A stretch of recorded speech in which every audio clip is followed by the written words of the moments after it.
അവധി വേണമെങ്കിൽ മാറ്റിക്കൂടെ? എന്താ ഇപ്പം പ്രശ്നം?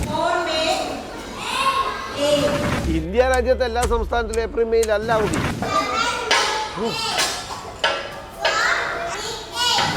സൂംബ ഡാൻസ് വന്നപ്പോൾ എന്തായിരുന്നു ബഹളം? 1 മണിക്കൂർ അങ്ങോട്ടും ഇങ്ങോട്ടും മാറ്റി കഴിഞ്ഞാൽ ആചാരം പോലും മാറ്റേണ്ടതാണ് എന്ന് നമ്മൾ കാലം തെളിയിച്ചുകൊണ്ടാണ് നമ്മൾ ഇവിടം വരെ എത്തിയത്. നമസ്കാരം. വിദ്യാർത്ഥികളുടെ വേനലവധി സംബന്ധിച്ച ഒരു പുതിയ ചർച്ചയ്ക്ക് മന്ത്രി വി ശിവൻകുട്ടി തുടക്കം കുറിച്ചിരിക്കുകയാണ്. ഈ പശ്ചാത്തലത്തിൽ ഇതിനോട് പ്രതികരിക്കാനായി നമ്മളോടൊപ്പം ഉള്ളത് വിദ്യാഭ്യാസ ചിന്തകനും ഈ രംഗത്ത് ഏറെ നാളായി പ്രവർത്തിക്കുകയും ചെയ്യുന്ന എഴുത്തുകാരനായിട്ടുള്ള ഡോക്ടർ AK അബ്ദുൽ ഹക്കീമാണ്. നമസ്കാരം മാഷേ. ഇത്തരമൊരു ചർച്ച തുടങ്ങിയ വേളയിൽ തന്നെ പൊതുസമൂഹം ഈ ചർച്ച ഏറ്റെടുത്തിട്ടുണ്ട് എന്നുള്ളതാണ്. പ്രാഥമികമായി എൻ്റെ ഒരു ചോദ്യം ഇതാണ്. അതായത് ഇത്തരമൊരു വിദ്യാഭ്യാസ സംബന്ധിച്ചുള്ള ചർച്ച ഉയർത്തേണ്ടത് ഒരു മന്ത്രിയാണോ, അതല്ലെങ്കിൽ ഇതുമായി ബന്ധപ്പെട്ട് കരിക്കുലം കമ്മിറ്റിയുണ്ട്, ഒപ്പം തന്നെ നമ്മൾ ചില ഘട്ടങ്ങളിൽ അത്തരത്തിലുള്ള സമിതികളെ വയ്ക്കാറുണ്ട്. ഇതൊന്നുമില്ലാതെ ഇത്തരമൊരു ചർച്ച തുടങ്ങി വെച്ചത് ശരിയാണോ എന്നുള്ളതാണ്. കേരളത്തിൻ്റെ വിദ്യാഭ്യാസ വകുപ്പ് മന്ത്രിയാണ് കേരളത്തിലെ സ്കൂൾ അവധിക്കാലുമായി ബന്ധപ്പെട്ട ഒരു ചർച്ച തുടങ്ങി വെച്ചത് എന്നത് എന്തായാലും ഒരു അപരാധമാണെന്ന് ഒരാൾ പറയുമെന്ന് ഞാൻ വിചാരിക്കുന്നില്ല. കാരണം അങ്ങനെ അത് പറയുന്നത് അതിനേക്കാൾ അർഹതയുള്ള മറ്റ് ഒരു ചർച്ച തുടങ്ങി വെക്കാൻ അർഹതയുള്ള മറ്റാരാണുള്ളത് എന്ന് തിരിച്ചു ചോദിക്കുന്നതായിരിക്കും നല്ലത്.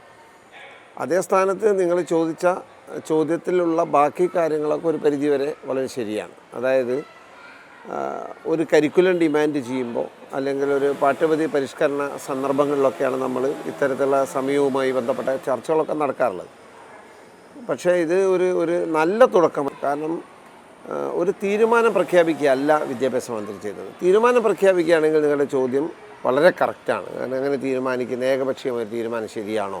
മന്ത്രി എന്തുകൊണ്ടാണ് ഇത്തരത്തിലുള്ള ചർച്ച തുടങ്ങി വെച്ചെന്ന സന്ദർഭം വളരെ പ്രസക്തമാണ്. നമ്മളിപ്പോൾ സ്കൂളിൻ്റെ സമയമാറ്റവുമായി ബന്ധപ്പെട്ട് കേരളത്തിൽ വലിയ വിവാദങ്ങളൊക്കെ ഉണ്ടായി. ആ സമയമാറ്റം നിർബന്ധിതമായ സാഹചര്യം മന്ത്രിയും സർക്കാരും പലതാണ് വിശദീകരിച്ചാണ്. അതായത് നമ്മുടെ വർക്കിംഗ് ഹവേഴ്സ് നമ്മൾ വിചാരിക്കുന്ന പാഠ്യപദ്ധതിയെ പൂർത്തീകരിക്കുന്നതിനുള്ള സമയം കിട്ടുന്നില്ല. മറ്റ് പല സംസ്ഥാനങ്ങളിലും സ്വീകരിച്ചിരിക്കുന്ന അത്ര സമയം കൃത്യതപ്പെടുത്താൻ കേരളത്തിൽ പല കാരണങ്ങൾ കൊണ്ട് സാധിക്കുന്നില്ല എന്നുള്ളതാണ്. വർക്കിംഗ് ഡേയ്സിൻ്റെ എണ്ണം വെച്ചുകൊണ്ടായാലും ഉള്ള എണ്ണത്തിൽ തന്നെ നഷ്ടപ്പെടുന്ന ദിനങ്ങൾ വെച്ച് നോക്കുമ്പോഴൊക്കെ വലിയ വ്യത്യാസമുണ്ട്. ഈ ഹൈക്കോടതി തന്നെ അതിനകത്ത് ഇടപെടുന്ന ഒരു സാഹചര്യം ഉണ്ടായിരുന്നു. തീർച്ചയായും ഉണ്ടായി. ഹൈക്കോടതി തന്നെ ഈ കുട്ടികൾക്ക് ഈ സമയം കൃത്യമായ പഠന സമയം ഉറപ്പാക്കണമെന്ന് സർക്കാരിന് കൃത്യമായ നിർദ്ദേശം കൊടുത്തിട്ടുണ്ട്. ഈ സന്ദർഭത്തിലാണ് നമ്മൾ രാവിലെ 9:45 മുതൽ 4:15 വരെ എന്നൊരു പുതിയ സമയക്രമമൊക്കെ ഹൈസ്കൂളിൽ കൊണ്ടുവരികയും അങ്ങനെ അത് വലിയ വിവാദത്തിനൊക്കെ കാരണമായി നമുക്കറിയാം. ഇന്ന് വിവാദമൊക്കെ ഏതാണ്ട് ഒഴിഞ്ഞെന്ന് തോന്നുന്നു. അപ്പോൾ അങ്ങനെ ഒരു സാഹചര്യം ഉണ്ട് നമ്മുടെ. ആ സമയത്താണ് നമ്മൾ ക്ലാസ് തുടങ്ങിയിട്ട് ഈ ജൂൺ മാസത്തിൽ തന്നെ ജൂൺ ജൂലൈ മാസങ്ങളിൽ നമുക്ക് നഷ്ടപ്പെട്ട പ്രവൃത്തി ദിനങ്ങൾ വളരെ കൂടുതലാണ്. അത് എല്ലാ കൊല്ലവും സംഭവിക്കുന്നതാണ്. ചില വർഷങ്ങൾ അത് കൂടുന്നു. ഈ പറയുന്ന ഒരു മഴയൊക്കെ കാരണം വലിയ ക്ലാസ് നഷ്ടം ഉണ്ടാകുന്നു. അപ്പോൾ ഇത്തരം ഒരു സന്ദർഭത്തിലാണ് വിദ്യാഭ്യാസ മന്ത്രി ഒരു നവീനമായ ആശയം മുന്നോട്ട് വെക്കുന്നത്. നമുക്ക് നമ്മുടെ അവധിക്കാലത്ത് ഒന്ന് പുനഃപരിശോധിക്കാൻ സാധിക്കും, ഒരു ചർച്ച തുടങ്ങി വെക്കുകയാണ് എന്ന് തന്നെയാണ് മന്ത്രി പറഞ്ഞത്. പക്ഷേ ഒപ്പം തന്നെ ഈ സ്കൂൾ സമയമാറ്റ സമയത്ത് നമുക്കറിയാം ആദ്യം തന്നെ ഉയർന്നിരുന്ന ചർച്ച എന്ന് പറയുന്നത് ചിലർക്ക് അനുകൂലമായ തീരുമാനങ്ങൾ എടുക്കുന്നു, അവർ ആവശ്യപ്പെടുന്ന സമയത്ത് അതിൽ മാറ്റം വരുത്തി കൊടുക്കുന്നു എന്നുള്ളതായിരുന്നു. അതിന് തൊട്ട് പിന്നാലെയാണ് ഇത്തരത്തിലൊരു വേനലവധി സംബന്ധിച്ചുള്ള ചർച്ച ഉയർന്നു വരുന്നത്. ഒപ്പം തന്നെ നമ്മൾ നോക്കേണ്ടത് ദേശീയ വിദ്യാഭ്യാസ നയവുമായി ബന്ധപ്പെട്ടുള്ള വിഷയങ്ങളുണ്ട്, ദേശീയ പരീക്ഷകളുണ്ട്. അപ്പോൾ അതിൻ്റെ പ്രായോഗിക തലം ഒന്നും ആലോചിക്കാതെ എന്തെങ്കിലും അജണ്ടയാണോ എന്നുള്ളത് ഒരു വിഭാഗം സംശയിക്കുന്നുണ്ട്. എന്താണ് തോന്നുന്നത്? മധ്യവേനൽ അവധിയിൽ മാറ്റം വരുത്തുന്നതുകൊണ്ട് അങ്ങനെ ഏതെങ്കിലും പ്രത്യേക മതത്തിനോ സമുദായത്തിനോ രാഷ്ട്രീയ പ്രസ്ഥാനത്തിനോ പ്രത്യേകിച്ച് ഗുണമോ ദോഷമോ ഒന്നും വരാനുണ്ട് എന്ന് തോന്നുന്നില്ല. അതുകൊണ്ട് തന്നെ അതിൽ അത്ര അജണ്ടകളില്ല. അത് നമുക്കൊക്കെ ഉള്ളൊരു പ്രശ്നം എന്താണെന്ന് വെച്ചാൽ നമ്മളെല്ലാം ഒരു സിസ്റ്റത്തിൻ്റെ ഭാഗമായി പോകുമ്പോൾ അതങ്ങനെ തന്നെ മുന്നോട്ട് പോകുന്നത് വളരെ കംഫർട്ടാണെന്ന് വിചാരിക്കുന്ന ആളുകളാണ്. മാറ്റത്തെക്കുറിച്ച് അല്ലെങ്കിൽ ഏതെങ്കിലും തരത്തിൽ ചില ചേഞ്ചസിനെ കുറിച്ച് ആലോചിക്കുമ്പോൾ നമ്മൾ ആകെ പാനിക്കാവും. അമ്മോ അങ്ങനെ ചെയ്യാൻ പറ്റുമോ, അങ്ങനെ സംഭവിച്ചാൽ എന്തായിരിക്കും എന്ന്. അങ്ങനെ നമ്മുടെ ഒരാചാരം പോലെയാണ് നമ്മുടെ മറ്റു പല സംഗതികളും. ആചാരം പോലും മാറ്റേണ്ടതാണ് എന്ന് നമ്മൾ കാലം തെളിയിച്ചുകൊണ്ടാണ് നമ്മൾ ഇവിടം വരെ എത്തിയത്. അതുപോലെ തന്നെയാണ് ഇത്തരത്തിലുള്ള പലതരത്തിലുള്ള സാമൂഹ്യ വിശ്വാസങ്ങളും. ഞായറാഴ്ചയാണ് അവധി വേണ്ടത് എന്നുള്ളത്. നമ്മൾ ലോകം മുഴുവൻ ഞായറാഴ്ച അവധി ആയതുകൊണ്ടും അത് അങ്ങനെ പോരുന്നു എന്നേ ഉള്ളൂ, തുടർന്നു വരുന്നേ ഉള്ളൂ. ചില സ്ഥലത്ത് വെള്ളിയാഴ്ചയാണ് അവധി, ചില മതങ്ങൾക്ക് പ്രാമാണ്യമുള്ള രാജ്യങ്ങളിലൊക്കെ അങ്ങനെ നടക്കുന്നുണ്ട്. പിന്നെ അവധി വേണമെങ്കിൽ മാറ്റിക്കൂടെ, എന്താ ഇപ്പോൾ പ്രശ്നം? ചർച്ചകളെ ഭയക്കേണ്ടതില്ല, ഒരു തരത്തിലുമില്ല. അതുപോലെ തന്നെയാണ് ഈ കാര്യം. പക്ഷേ പൊതുവേ നമുക്ക് ഈ മാറ്റം എന്ന് കേൾക്കുമ്പോഴേ നമുക്ക് ഭയങ്കര ഒരു പ്രശ്നമാണ്, പൊതുവെ മലയാളിക്കും തോന്നുന്നു അല്ലേ? അതെ, നമ്മളിപ്പോൾ ഒരു നിശ്ചിത രീതിയിൽ അങ്ങനെ തന്നെ മുന്നോട്ട് പോവുകയാണെങ്കിൽ അതിന് സ്ട്രെയിനൊന്നും ആവശ്യമില്ല, അതങ്ങ് നടന്നു പോകും. ജൂൺ 1 സ്കൂൾ തുറക്കും, നമ്മൾ പാടെടുക്കും, പരീക്ഷ മറ്റേ നടക്കും, ഓണത്തിന് പൂട്ടും, ക്രിസ്മസിന് പൂട്ടും, അതിൻ്റെ ഇടയ്ക്ക് ടൂറ് പോവും. ഇത് പറഞ്ഞപ്പോൾ ഞാൻ കൃത്യമായിട്ട് ഒരു കാര്യം, അപ്പോൾ വിദ്യാഭ്യാസ മന്ത്രി ഈയിടെ പ്രഖ്യാപിച്ച ഒരു സംഗതി, നമ്മുടെ സ്കൂളിൽ ടൂറെന്നല്ല, മുമ്പൊക്കെ അതിന് എക്സ്കർഷൻ എന്നാ പറയുക, പഠനയാത്ര എന്നാണ്. ഇപ്പോൾ അത് എവിടെയാ വാക്കില്ല, ടൂറ് തന്നെയാണ്. കാരണം എന്താ, കോഴിക്കോട് ജില്ലയിലെ ഒരു അൺഎയ്ഡഡ് CBSE സ്കൂൾ കഴിഞ്ഞ വർഷം ദുബായിലേക്ക് ടൂർ പോയി എന്നാണ് കേൾക്കുന്നത്. നമ്മുടെ തന്നെ പല സ്കൂളുകളിൽ നിന്നും ഡൽഹിയിലേക്കൊക്കെ ഏതാണ്ട് ടൂർ വളരെ സജീവമായിട്ട് പോകാൻ തുടങ്ങി. അപ്പോൾ ഒരു 500 കുട്ടികളുള്ള സ്കൂളിൽ ഒരു 50 കുട്ടികളാണ് ഒരു പക്ഷേ ആ ടൂറിലേക്ക് സെലക്ട് ചെയ്യപ്പെടുന്നത്. ബാക്കി 450 കുട്ടികൾ ഈ ടൂറിൽ പങ്കെടുക്കാൻ കഴിയാറില്ല. നമ്മളെപ്പോഴും ഈ 50 ആൾ പോകുന്നവർ അതിൻ്റെ ആഘോഷങ്ങൾ, അതിൻ്റെ റീലുകൾ, സ്കൂളിൽ നിന്നറിയാം അതിൻ്റെ പ്രചരണങ്ങളാണ്. അപ്പോൾ ഇതൊക്കെ ചെയ്യുമ്പോഴും ഈ പോയവരുടെ അർമാദങ്ങൾക്ക് മുമ്പിൽ അത് മോശം കാര്യമല്ല, ബാക്കി 450 കുട്ടികൾ ഒരുപക്ഷെ വേദനയോടുകൂടി പുറത്താക്കപ്പെടുന്നുണ്ട്. ഒരു തരത്തിൽ ഒരു കുട്ടിയും ഒന്നിൽ നിന്നും മാർജിനലൈസ് ചെയ്യപ്പെടരുതെന്നുള്ള ഒരു സമീപനം വെച്ച് പുലർത്തുന്ന സാമൂഹ്യ നീതിയിൽ അധിഷ്ഠിതമായ അക്കാദമിക് സമൂഹം, ഇതാണ് കേരളം മുമ്പോട്ട് വെച്ചിട്ടുള്ള സങ്കല്പം. ആ സങ്കല്പത്തിൽ നിൽക്കുന്ന ഒരു സ്റ്റേറ്റിൽ ഈ ടൂർ പറ്റുമോ ഇങ്ങനെയാണെങ്കിൽ സ്കൂളിൽ നിന്ന്? അപ്പോൾ വിദ്യാഭ്യാസ മന്ത്രി പറയുകയാണ് എല്ലാവർക്കും പോകാൻ പറ്റിയ ടൂറ് പോയാൽ മതി. വിദ്യാഭ്യാസ മന്ത്രി എന്താ പറയുന്നത്, ഇങ്ങനെയാണ് ഇതുവരെ പോകുന്നത്. പക്ഷേ അതിൻ്റെ ഒരു കുഞ്ഞുങ്ങളുടെ പക്ഷത്ത് നിന്ന്, കുട്ടിയുടെ മാനസിക പക്ഷത്ത് നിന്ന് ഒരു മാറിയ ചിന്ത ഉണ്ടാക്കുന്നതിനെയാണ് നമ്മൾ വിപ്ലവം എന്ന് വിളിക്കേണ്ടത്. എങ്കിൽ അങ്ങനെ നോക്കുകയാണെങ്കിൽ മിനിസ്റ്റർ പറഞ്ഞത് സത്യത്തിൽ വളരെ ഗംഭീരമായ ഒരാശയമാണ്.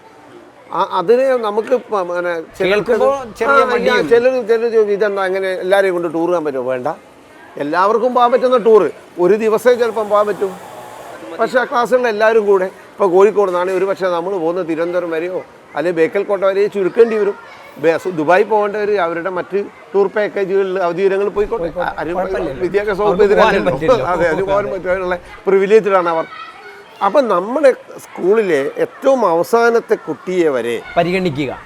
ഈ മുന്നോട്ട് വെച്ച ആശയത്തിൽ എത്രമാത്രം പ്രായോഗികതയുണ്ട്, ശരികളുണ്ട്, ഉദ്ദേശശുദ്ധിയുണ്ട് എന്നുള്ളത്. അങ്ങനെ വെച്ച് നോക്കുക, ആർക്കാണ് അദ്ദേഹത്തിൻ്റെ ഈ പ്രസ്താവനയിൽ ഉദ്ദേശശുദ്ധിയിൽ സംശയമുള്ളത്? നിങ്ങൾക്കുണ്ടോ? ഇല്ല, ഒരു തരത്തിലും അതിൽ ഉദ്ദേശശുദ്ധി സംശയിക്കേണ്ടത്. പിന്നെ പ്രായോഗികത നിങ്ങൾ നേരത്തെ പറഞ്ഞതുപോലെ പലതരത്തിലുള്ള ദേശീയ പരീക്ഷകൾ നടക്കുന്നു, അതിനനുസരിച്ചുള്ള ദേശീയ അഡ്മിഷനുകൾ നടക്കുന്നു.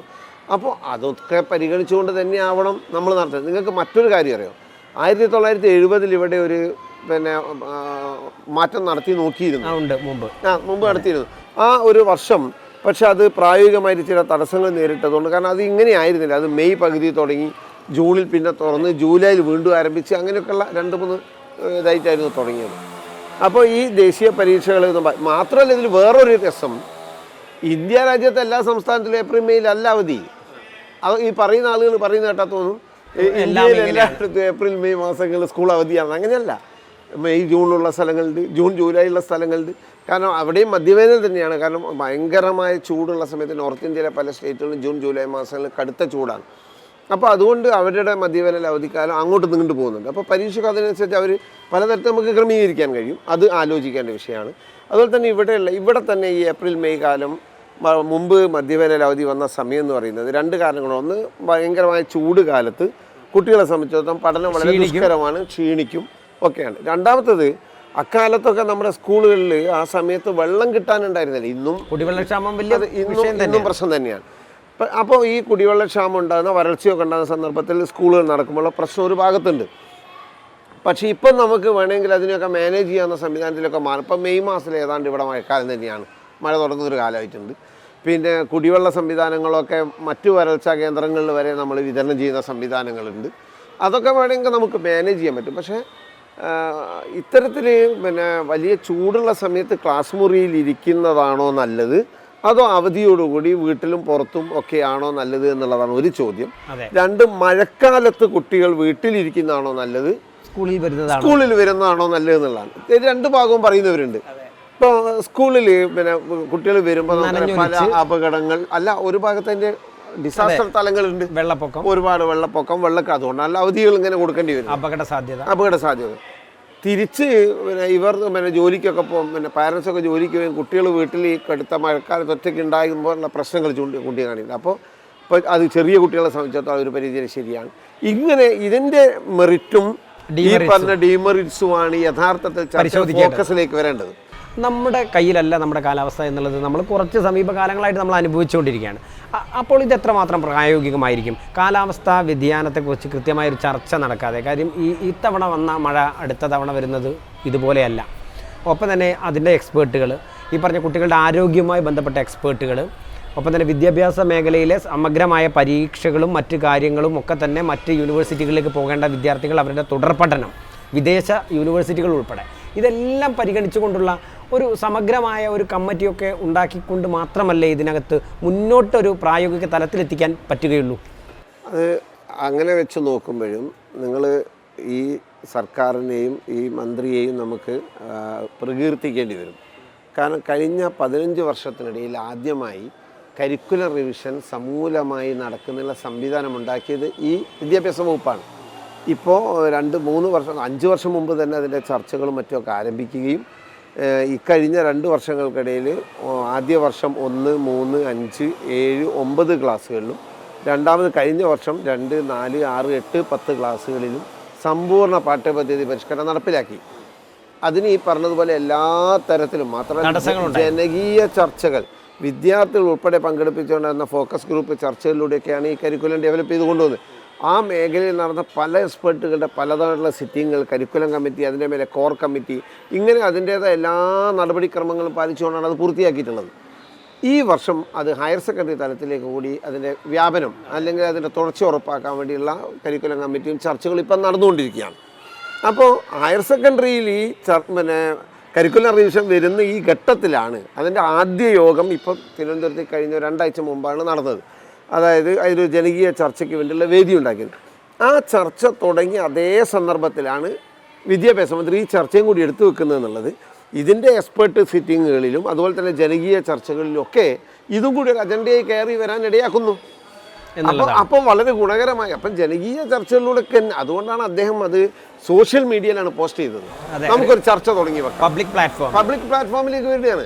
അപ്പോൾ ഈ പബ്ലിക് പ്ലാറ്റ്ഫോമിൽ പൊതുജനം അടക്കം പങ്കെടുക്കുന്ന കരിക്കുലം ചർച്ചകളിലൊക്കെ ഇത് കടന്നു വരുന്നു. അതിൻ്റെ അഭിപ്രായ രൂപീകരണങ്ങൾ കൂടി നടക്കുന്നു. വിദഗ്ധർ ഇക്കാര്യം ചർച്ച ചെയ്യുന്നു. ദേശീയ പാറ്റേണുകൾ പരിശോധിക്കുന്നു.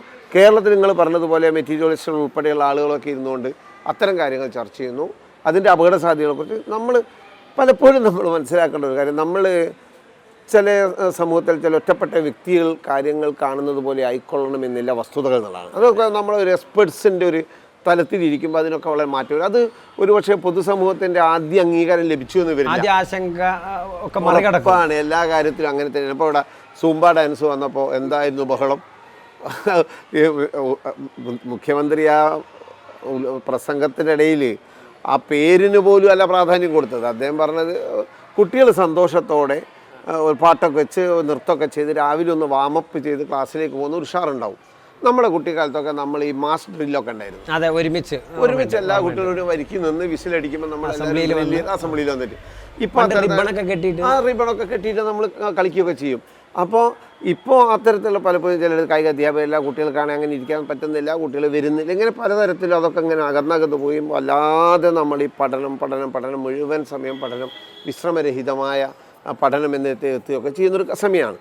അപ്പോൾ ഈ സന്ദർഭത്തിലാണ് ആ സൂംബ അല്ലെങ്കിൽ ഏതോ ഒരു നൃത്തം അല്ലെങ്കിൽ കുട്ടി രസകരമായ അവരുടെ ശരീരവും മനസ്സും ഒക്കെ എൻഗേജ് ചെയ്യുന്ന ഒരു തരത്തിലേക്ക് നമ്മൾ വന്നത്. അത് വളരെ ഗുണകരമായി തീർന്നു എന്നുള്ളതാണ്. കോവിഡ് കാലത്ത് നമ്മൾ അതിജീവിച്ചത് ഈ ഓൺലൈൻ വിദ്യാഭ്യാസം വെച്ചുകൊണ്ടാണ്. അപ്പോൾ അതിൻ്റേതായ പോരായ്മകളുള്ളത് എന്താണെന്ന് പറഞ്ഞാൽ ഏറ്റവും പ്രധാനപ്പെട്ട ചൂണ്ടിക്കാണിച്ച പോരായ്മ കുട്ടികളും അധ്യാപകരും തമ്മിലുള്ള ഒരു വളരെ ജൈവികമായൊരു ഇടപെടൽ സാധ്യത, അതിൻ്റെ വൈകാരിക വികാസത്തിന് അവസരം കിട്ടുന്നില്ല എന്നുള്ള. ഇവിടെ അതൊക്കെ ഉണ്ട്. ഈ ക്ലാസ് സമയത്ത് തന്നെ ചില ഒരു പർട്ടിക്കുലർ പീരീഡിൽ ഇപ്പോൾ പറയുന്നു ഈ അവധി പ്രഖ്യാപിക്കപ്പെടുന്ന മഴക്കാല അവധി പ്രഖ്യാപിക്കപ്പെടുന്ന ദിനങ്ങളിൽ ഓൺലൈൻ ക്ലാസ് അപൂർവം നടത്തുന്ന സ്കൂളുകളുണ്ട്. പക്ഷേ അത് മുഴുവനുമില്ല. അപ്പം നമ്മളൊരു ചർച്ച തുടങ്ങി വെക്കുമ്പോൾ ഏതെങ്കിലും ഒരു പർട്ടിക്കുലർ മാസം നമ്മൾ അവധി കൊടുക്കുന്ന സന്ദർഭത്തിൽ കൃത്യമായി ഓൺലൈൻ ക്ലാസ് നടക്കാൻ ഒരു സംവിധാനം കൂടി ഉണ്ടാവണം എന്നാണ് ഈ ചർച്ചയുടെ അവസാനം എത്തുന്നതെങ്കിൽ നമ്മളൊരു പഴയ ബ്ലെൻഡഡ് ലേണിങ്ങിലെത്തി. അതായത് ഓഫ്ലൈനും ഓൺലൈനൊക്കെ മിക്സ് ചെയ്ത്. കുട്ടി എപ്പോഴും ടീച്ചറും ഈ കമ്മ്യൂണിറ്റിയുമായി ഒക്കെ തന്നെ നിരന്തര പഠനം അതെ, നടന്നുകൊണ്ടിരിക്കുകയാണ്. മാത്രമല്ല നമ്മുടെ കുട്ടികളെ നമ്മൾ എസ്റ്റിമേറ്റ് ചെയ്യുന്നതിൽ വലിയ പ്രശ്നമുണ്ട്. കുട്ടികൾ, ഞാൻ എപ്പോഴും പറയുന്ന പോലെ, കുട്ടികൾ ഡിജിറ്റൽ നാറ്റീവ്സാണ്. അത് ഏത് തരത്തിലുള്ള ഒരുപക്ഷെ കുട്ടികളുടെ സാമൂഹിക സാമ്പത്തിക പിന്നാക്കാവസ്ഥ പോലും നിലനിൽക്കുമ്പോൾ പോലും അവർ ഇന്ന് ഡിജിറ്റലി അഡ്വാൻസ്ഡ് ആയിട്ടുള്ള സംവിധാനങ്ങളിലായിട്ടുണ്ട്. എന്നാൽ അതേസമയം തന്നെ കുട്ടികളുടെ മറ്റ് സാമൂഹ്യ ജീവിതം പലതും നടക്കുന്ന ഒരു കാലമാണ് അവധിക്കാലം. കുടുംബത്തോടൊപ്പമുള്ള യാത്രകൾ, വെക്കേഷൻ ട്രിപ്പുകൾ, ടൂറുകൾ, കലാപരിപാടികൾ, വാർഷികങ്ങൾ, കല്യാണം, നാട്ടിലുള്ള ബന്ധുവീടുകൾ സന്ദർശനം, ഇങ്ങനെ തുടങ്ങി ഒരുപാട് സോഷ്യൽ എൻഗേജ്മെൻറ്റ്സ് ഉണ്ട്. അതൊക്കെ നടന്നോട്ടെ, അതും നടക്കണം. അപ്പോൾ അതിന് പകരം ഏപ്രിൽ മെയ് മാസം ഈ കൊടും ചൂടിൽ കുട്ടികളെ ക്ലാസ്സിൽ ഇരുത്തുന്നു, ജൂൺ ജൂലൈ മാസം കുട്ടികളെ വീട്ടിലിരുത്തി വെറുതെ ഇരുത്തുന്നു എന്നൊന്നും വിദ്യാഭ്യാസം പറഞ്ഞിട്ടുമില്ല. അങ്ങനെയൊന്നും ഒരു ചർച്ച ചെയ്ത് മുന്നോട്ട് പോയിട്ടില്ല. കാര്യമില്ല. ഇപ്പം നമ്മൾ ഈ പറയുന്നുള്ള ചർച്ചകൾക്ക് പോലും വേദി ഒരുക്കിയ ഒരു പ്രപ്പോസലായിട്ട് മാത്രമേ അതിനെ നമുക്ക് കാണേണ്ടതുള്ളൂ എന്നുള്ളതാണ്. പരീക്ഷാകാലമാണല്ലോ ഇപ്പോഴത്തെ പ്രധാന ഭയം, അക്കാദമിക്കായിട്ട് ബന്ധപ്പെട്ട്, പ്രത്യേകിച്ച് ദേശീയ പരീക്ഷകളും മറ്റും മുന്നിൽ നിൽക്കെ. ഇത് പ്രായോഗികമായി നടപ്പിലാക്കാവുന്ന പരീക്ഷകളൊക്കെ ഒന്ന് അങ്ങോട്ടും ഇങ്ങോട്ടും മാറ്റിയാൽ നടപ്പാക്കാവുന്നൊരു സാഹചര്യമൊക്കെയാണ് എന്ന് ചിന്തിക്കുന്നുണ്ടോ മാഷ്? അതാ, ഈ ഇപ്പോഴത്തെ ക്ലാസ് മുറിയുടെ, പ്രത്യേകിച്ചും ഹയർ സെക്കൻഡറിയിലൊക്കെ ആണെങ്കിൽ 10-60 കുട്ടികൾ അധികം ഉണ്ട്. അതുപോലെ ചിലപ്പോൾ വളരെ കൺജസ്റ്റഡായി നിൽക്കുന്ന ക്ലാസ് മുറികൾ. അല്ലാത്തതാണെങ്കിൽ പോലും ഈ വലിയ ചൂട് കാലത്ത് കുട്ടികൾ ക്ലാസ് മുറിയിൽ ഇരുന്നുള്ള ഇത്രയും ദീർഘമായ പഠനം എന്നത് പ്രയാസകരം തന്നെയാണ്. അതിൽ സത്യത്തിൽ പഠന സമയത്തിൽ തന്നെ ഇനിയും ചില രീതികളും മാറ്റങ്ങളൊക്കെ നമ്മൾ ആലോചിക്കേണ്ടി വരും. കാരണം പഠന സമയം എന്ന് പറയുന്നത് ഒരു ക്ലാസ് മുറിയിൽ മാത്രം ഇരിക്കുന്നതാണ് എന്ന നമ്മുടെ കോൺസെപ്റ്റിൽ മാറ്റം വരേണ്ടി വരും. അപ്പോൾ അതോടുകൂടി തന്നെ തീരും ഈ പ്രശ്നം. സത്യത്തിൽ ക്ലാസ് ടൈമിംഗ് കുറച്ചുകൂടി നേരത്തെയാക്കുക. ഇപ്പോഴുള്ള 9:45 ഇത്രയും ബഹളം ഉണ്ടായ നാട്ടിൽ നിന്നാണ് സംസാരിക്കുന്നതെങ്കിലും ഒരു കരിക്കുലം ഡിമാൻഡ് അല്ലെങ്കിൽ ഒരു അക്കാദമിക് താല്പര്യത്തോടുകൂടി സംസാരിക്കുകയാണെങ്കിൽ ഞാൻ പറയുക, ഇനിയും നേരത്തെ ക്ലാസ് തുടങ്ങുന്നൊരു സാഹചര്യത്തിലേക്ക് എത്തണം. അത് ഒരുപാട് പ്രശ്നങ്ങൾ കുറയ്ക്കും. ഒരു സിമ്പിൾ ഒരു ഉദാഹരണം ഞാൻ പറയാം. നമ്മുടെ ഓഫീസ് ടൈമും നമ്മുടെ സ്കൂൾ ടൈമും ഒരേ സമയമാണ്. എന്താ യഥാർത്ഥത്തിലെ ബസ് കമ്മ്യൂട്ടിങ് ഇഷ്യൂസ്? സത്യം, എല്ലാ പണിക്ക് പോകുന്നവരും സ്കൂൾ പോകുന്നവരും ഒരേ സമയം ഇറങ്ങുന്നുള്ള ഒരു മണിക്കൂർ അങ്ങോട്ടും ഇങ്ങോട്ടും അങ്ങ് മാറ്റി കഴിഞ്ഞാൽ സ്കൂൾ 9 മണിക്കാക്കി, 9 മണിക്കാക്കി എന്ന് പറയുമ്പോഴേക്ക് ഇപ്പോൾ ഇവിടെ മുമ്പ് പൊട്ടും. എങ്കിൽ പോലും അത്തരത്തിലുള്ള ചില ചർച്ചകളൊക്കെ മുന്നോട്ട് പോവുകയും അങ്ങനെ അതാക്കുകയും നമ്മുടെ ഉച്ച വരെയുള്ള വലിയ കൊടുംചൂടിന് മുമ്പുള്ള സമയത്ത് ക്ലാസ് മുറി ഇരുന്നുള്ള പഠനം അവസാനിക്കുകയും ബാക്കി മറ്റ് ചില മോഡുകളിലേക്ക് മാറുകയും ഒക്കെ ചെയ്തുകൊണ്ട് ചിലപ്പോൾ ഒരു മാസവും കൂടി വേണമെങ്കിൽ ഇങ്ങോട്ടേക്ക് വർക്കിംഗ് ടൈം ആക്കി മാറ്റുകയും പരീക്ഷയെ സംബന്ധിച്ചിടത്തോളം. ഇപ്പോൾ ഞാൻ പറയട്ടെ, നമ്മളിപ്പോൾ ഹയർ സെക്കൻഡറി ഏറ്റവും മുതിർന്ന കുട്ടികളുടെ സ്ഥലം. ഹയർ സെക്കൻഡറിയിൽ പരീക്ഷാകാലം മാർച്ചാണ്. പക്ഷേ പുതിയ പ്രപ്പോസൽ പറയുന്നു NEP പോലും മുന്നോട്ട് സെമസ്റ്റർ സിസ്റ്റമാണ്. നിങ്ങളുടെ ഈ പരീക്ഷ കോൺസെപ്റ്റേ മാറി സെമസ്റ്റർ വരുന്നതോടുകൂടി. അല്ല, ഒരുപക്ഷെ വന്നിട്ടില്ല. നമ്മുടെ ഇപ്പോൾ കരിക്കുലർ റിവിഷൻ വരുമ്പോൾ ഒരുപക്ഷെ സെമസ്റ്ററാണ് കയറി വരുന്നതെങ്കിൽ ഈ ആശങ്കയ്ക്ക് ഇടയില്ല. പിന്നെ നമ്മുടെ 10ാം ക്ലാസ്സിലൊക്കെയുള്ള നമ്മുടെ പരീക്ഷാ രീതിയെപ്പോലും നമ്മൾ ഇനിയും പുനഃപരിശോധിക്കേണ്ടതുണ്ടെന്ന് മുമ്പേ നമ്മൾ അക്കാദമിക താല്പര്യത്തോട് പറയുന്ന കാര്യമാണ്. 10ാം ക്ലാസ്സിലെ പരീക്ഷ എന്നൊക്കെ പറയുന്നത് ഇപ്പോഴും കേരളത്തിലെ പൊതുസമൂഹത്തിന് ഒരു വലിയ ഒരു ഇതാണ്. ഞങ്ങൾ നടത്തിയാൽ അല്ലെ 10ാം ക്ലാസ് ഇങ്ങനെ പരീക്ഷ നടന്നാലേ കേരളം നിലനിൽക്കൂ എന്നുള്ള രീതിയിലാണ് സത്യത്തിൽ നിൽക്കുന്നത്. 10ാം ക്ലാസ്സിൽ 11ാം ക്ലാസ്സിലെ ഒരു അഡ്മിഷൻ്റെ അപ്പുറം എന്ത് പ്രസക്തിയാണ് ഉള്ളത്? സത്യത്തിൽ അതിനപ്പുറം ഒന്നുമില്ല. അവിടെ ഒരു സ്ട്രീമിംഗ് അല്ലെങ്കിൽ സെലക്ഷൻ നടക്കുന്നു. 11-ൽ 2-3 വിഷയം ഉള്ളതുകൊണ്ട് 8-9 വരുമ്പോൾ 9-10 വരുമ്പോൾ അല്ല 10-11 എന്നത് മാറ്റി നിർത്തിയാൽ 10ാം ക്ലാസ്സിൽ പരീക്ഷയ്ക്ക് അതിൻ്റെ അപ്പുറം ഒരു വിശുദ്ധ സങ്കല്പത്തിൻ്റെ ആവശ്യമില്ല.